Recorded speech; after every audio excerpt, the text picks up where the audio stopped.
Hey, what's up, DNC Performance? We are back, and we got Zach's Foxbody Mustang up on the lift. Been a little crazy today. So I started out, I had a bracket on this side, and it wouldn't work. It wouldn't allow the alternator to swing out far enough. So I was like, okay, cool. Made a different bracket, kind of. That wouldn't work. And then I ended up ordering the ICT driver's side bracket. And it's the first time I ever ordered one of those, the low mount style. And it's in the bag over there. But the problem with this block is you can see where the cylinder wall is. Well, I mean the outside of the cylinder wall, this is all water in here, but this is the outside of the cylinder wall. There's no bung there. Like there's like on this block here. So this is like a newer 5.3. This bolt hole isn't on his block. He's got this one down here, so that bracket utilizes this bolt hole, and on a lot of blocks you have to drill and tap this one. But his doesn't even have this one. So it's almost like it's backwards from this. But it's not. See, that side's forward. It's just missing it. But anyways, so I scrapped that idea, and I end up just starting to put pieces together. So I took a piece of like flat stock and dang it, kind of up there. I don't know what it wants to focus on. Jeez. So up at the top, it's flat with a bolt hole that bolts into the AC compressor bracket. And then I bent it on a 45, came down, bent it on a 45, and it bolts in again at the back of the AC compressor. But that's this front piece, or well, more inside piece. And then this is the second piece to extend it farther out. Because those bolts aren't straight in line.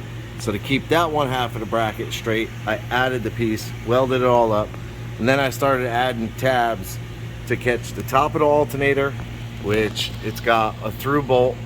Ew, it's hot.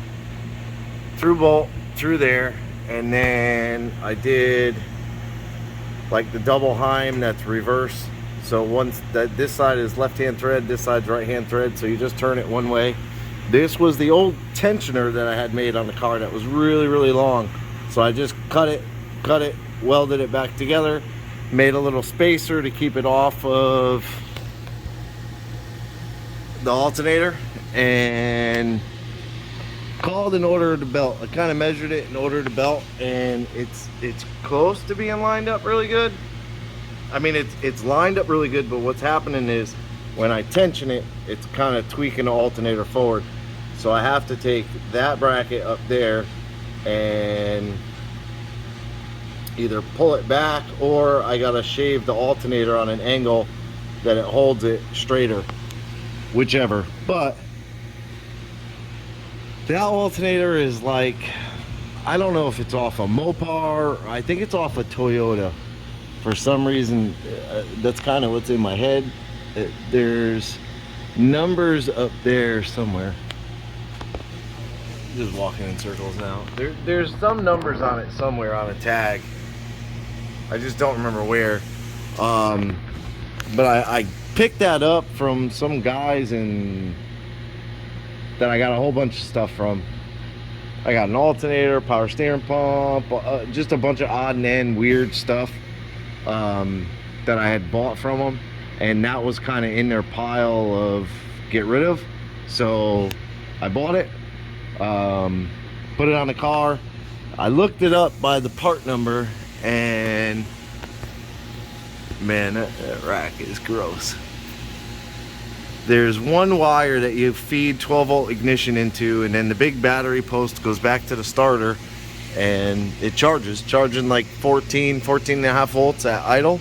So for now, I'm going to leave this how it is, kind of. I'm going to work on the lower radiator hose I have to get it from there to here, which shouldn't be too much of an issue. I think what I'm going to do is put a 90 over there and then kind of bend an aluminum tube to go up and in, so it's just one boot here, one boot there, and an aluminum tube in between the two. I just got to make sure I got a 90, probably steal it from Jeff. Then I have a belt tensioner I'm going to throw on. I'm going to measure for a belt. I have a bunch on the shelf. I'm going to see if I have one. If not, I'll order one and then try and fill it up with water tomorrow. I think I'm just going to loop the water pump heater hoses and leave that connector in without doing the reservoir for now. Kind of see where it's at, because he's got a good big radiator. I believe it's a Griffin. We did put a shroud with a big fan on it, so we will see where it's at as far as temp.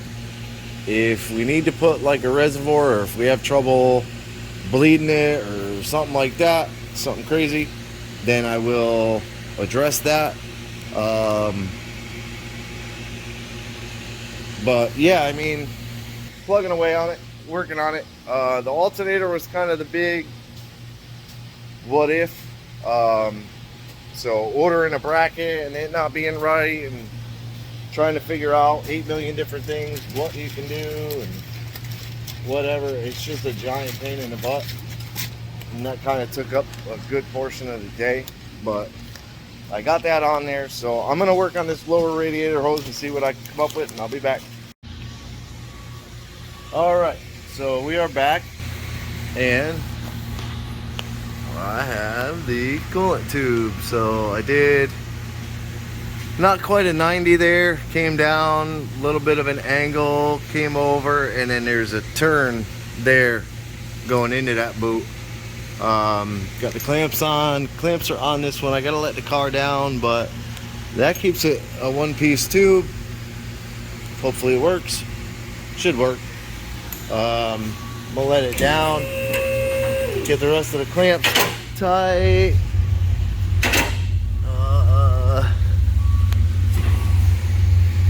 I think I know I have to add the clamps to the upper.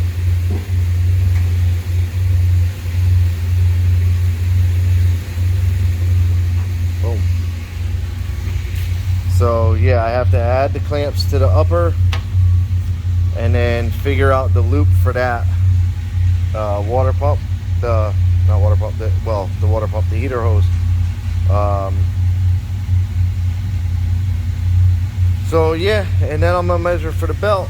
So tomorrow, it's later in the day now, so tomorrow I'll probably get all that done, get the upper hose done.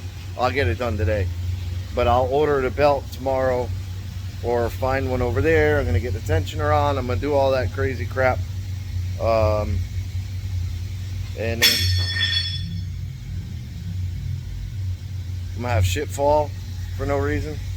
But yeah, for today, that's it. Thanks for subscribing. Thumbs up, like, subscribe, hit the bell to be notified, and leave me a comment. Appreciate it. Have a good day.